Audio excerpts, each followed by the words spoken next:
I used to believe I understood what love was.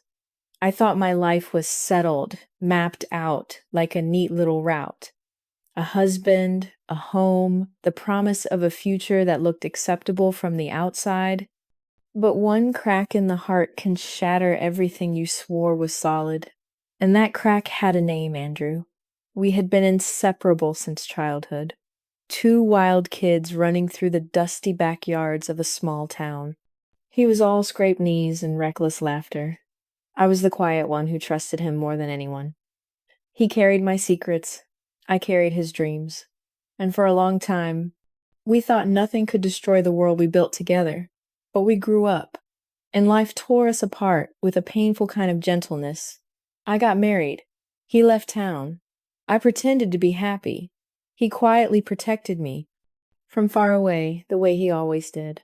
My marriage was fine, stable, proper. A quiet union made of compromises and long sighs. Somewhere along the way, I learned to disguise my sadness as composure. Learned to smile without warmth, speak without meaning, sleep without peace. Then he came back. I saw him again for the first time in years, and something inside me cracked open like a long-forgotten door. He stood at my doorstep, taller than I remembered, his eyes deeper, darker, holding a pain I couldn't name. He didn't even need to say anything. My heart remembered him instantly. "You've changed," he said softly.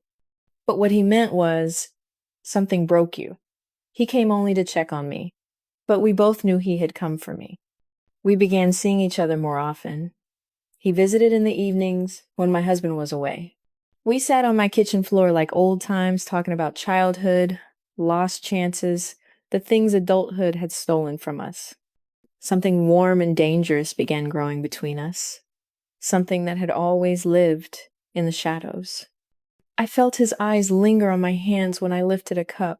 I felt his breath near my neck when he leaned in to take something from the counter, and my heart betrayed me every time it beat just a little bit faster.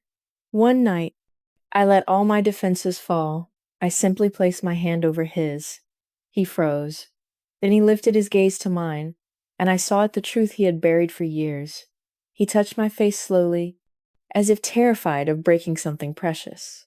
Then he pulled me closer, and our lips met softly at first, then deeper, as if time had been waiting for this moment to collapse. That kiss held our childhood trust, our adult longing, and all the years we had tried to silence what burned inside us. That night, I allowed myself to be vulnerable. He allowed himself to be strong. I allowed myself to be wanted. He allowed himself to be mine. His hands were steady yet tender, exploring me with the hunger of someone who'd waited too long.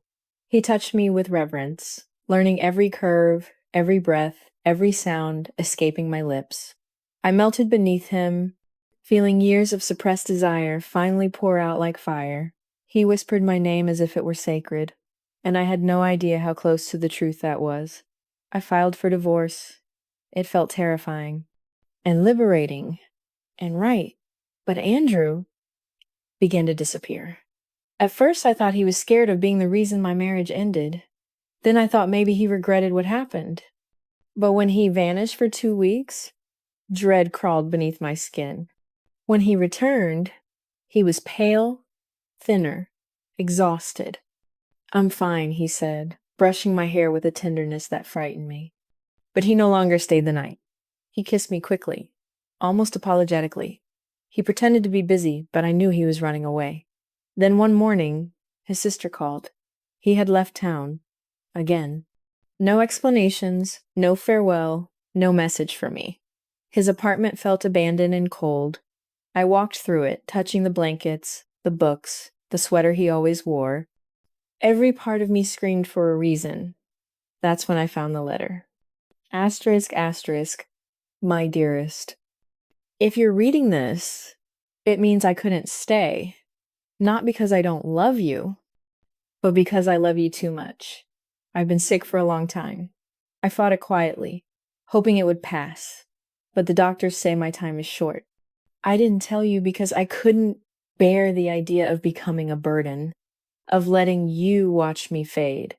You finally chose yourself. You finally chose happiness. I refuse to be the darkness that drags you back into suffering. You gave me more than I ever deserved, those nights, those kisses, those moments that made me feel alive again. I will carry them with me, wherever I'm going. I wish I could stay. I wish I could wake up beside you, touch your hair, hear your soft laugh in the mornings. I wish we had years, but my body won't survive this, and I need you to survive without me. Please live, for both of us. I'm leaving quietly, but I'm taking you with me in every memory, in every breath I have left. Forever yours, Andrew. Asterisk, asterisk. I read that letter until the words blurred into tears. I screamed. I begged fate to undo everything, but he was already gone. All that remains is the love we shared. Childhood, youth, friendship, desire, loss, and the unbearable truth that he died loving me.